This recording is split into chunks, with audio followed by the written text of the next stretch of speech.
Ustaše i Zenge. Ova prostorija se nalazi na dubini 5-6 metara ispod zemlje. Tu se nalaze njihovi kreveti namešteni gdje su boravili. U ovoj prostoriji ranije se nalazile poluproizvodi i sirovine za fabriku Borovo. Oni su u ovoj prostoriji spavali, jeli, vršili fiziološke potrebe, čuvali su naoružanje i drugu vojnu opremu.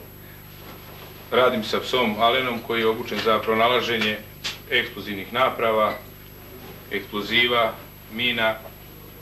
Do sad smo dosta toga pronašli. Upravo ćemo sad sa ekipom krenuti na traženje, na pronalaženje u ovom delu objekta gdje su Zenge i MUP-ovci spavali, da pokušamo da pronađemo još neki predmet, da li ima eksploziva ili podmetnutih mina, pa ćemo onda preći dalje.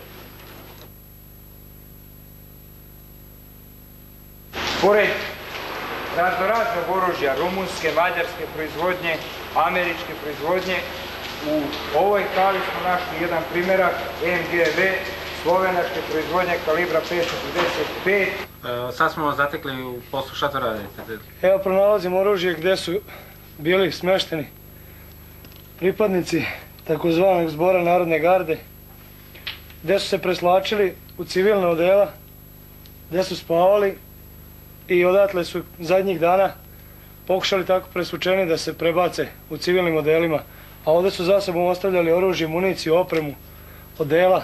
Evo ovo je jedan tipičan primjer, mađarski kalašnjikov. Toga je puno ovdje, svega, i municije, i bombi, i pištolja, sve živo su pokušali ovdje da sakriju, međutim, izgleda da su loši. Evo vidite, ovo su uniforme njihove, gardijske.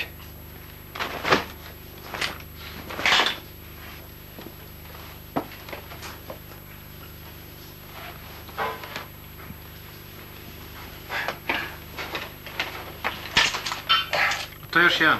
Evo ga, još jedan.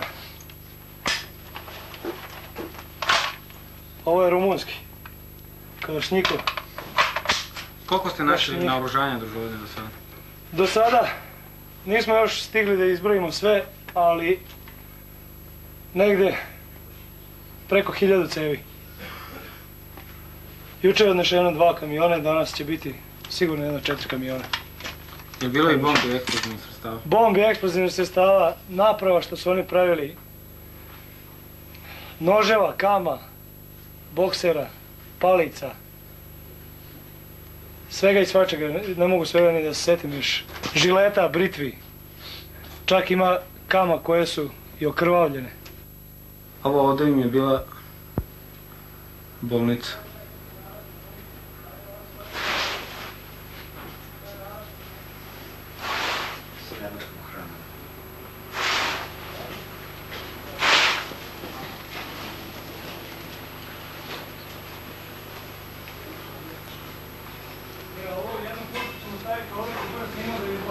Ovo ovdje mi je bila trpezarija.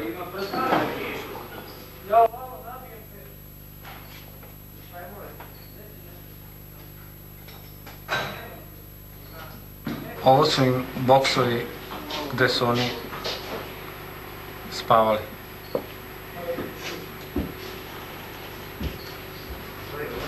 Ti boksovi za spavanje se nalaze i sa jedne i sa druge strane.